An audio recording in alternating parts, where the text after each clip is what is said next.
Assalamualaikum warahmatullahi wabarakatuh. Saya Muhammad Ar-Razi Adam, NIM 20070160023 dari kelompok 11 Psikologi Perkembangan.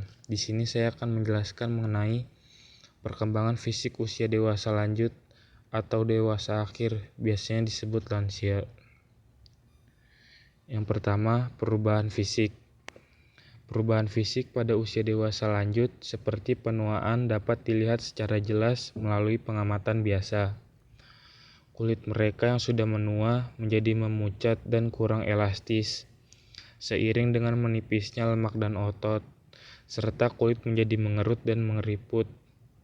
Pembekakan pembuluh darah di kaki menjadi hal yang paling umum. Rambut di kepala menjadi putih dan menjadi semakin tipis, dan rambut tubuh semakin berkurang.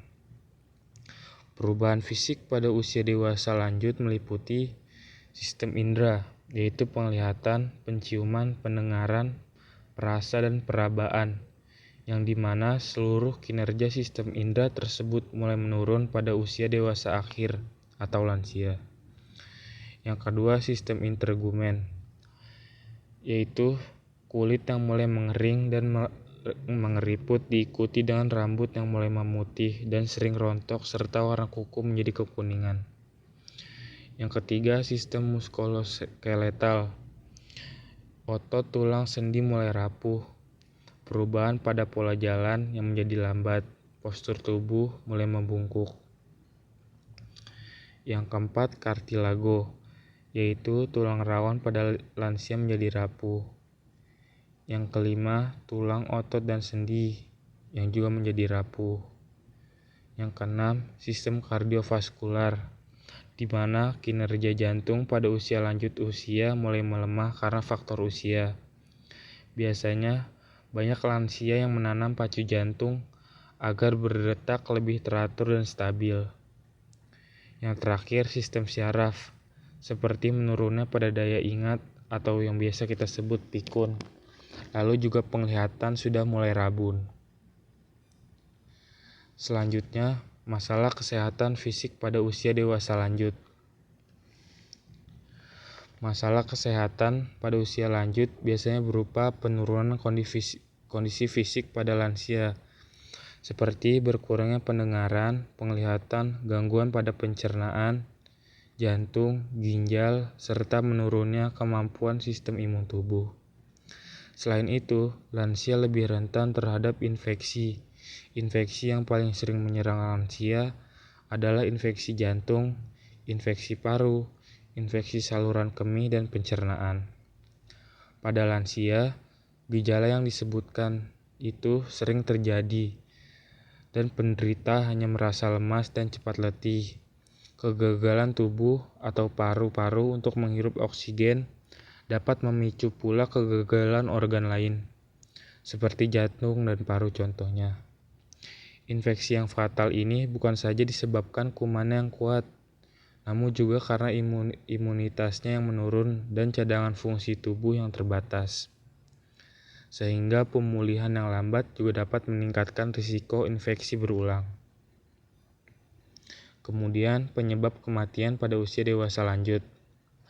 Pada dasarnya, ketika sudah memasuki usia dewasa lanjut, maka kecenderungan untuk terserang berbagai penyakit menjadi besar, karena sel-sel tubuh pada usia dewasa lanjut tak lagi bisa memulihkan diri dan sistem kekebalannya melemah yang kemudian menjadi penunjang kematian. Kemudian muncul masalah kesehatan seperti penyakit jantung atau penyakit neurodegeneratif seperti Parkinson atau Alzheimer. Kondisi-kondisi tersebut mempengaruhi sistem vital dalam tubuh seperti fungsi mobilitas mereka juga ikut terganggu, sehingga mereka rentan terjatuh atau cedera dan masuk rumah sakit. Begitu masuk rumah sakit, mereka dihadapkan pada risiko-risiko infeksi yang ada di rumah sakit. Yang terakhir, perawatan kesehatan pada lansia, yaitu yang pertama, pastikan rumah yang ditinggali aman, karena biasanya lansia sering cedera akibat terpleset atau terjatuh di rumah yang biasanya berada di kamar mandi. Lalu pantau kegiatan lansia secara rutin, yaitu seperti melihat kegiatan-kegiatan apa yang sedang dilakukan lansia, karena kegiatan tersebut belum tentu baik bagi kesehatannya.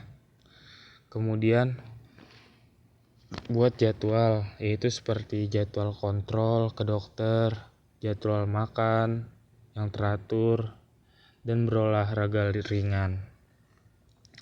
Lalu perhatikan makanan yang dikonsumsi, karena lansia sering mengalami risiko kekurangan nutrisi atau kekurangan gizi. Penyebabnya bisa karena adanya penyakit yang mendasari atau sekedar tidak nafsu makan.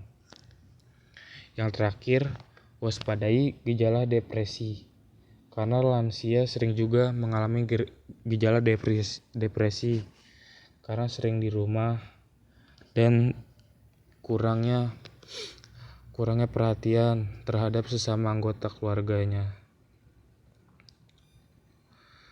Sekian dari saya. Bila ada salah kata atau kurangnya mohon dimaafkan. Wassalamualaikum warahmatullahi wabarakatuh.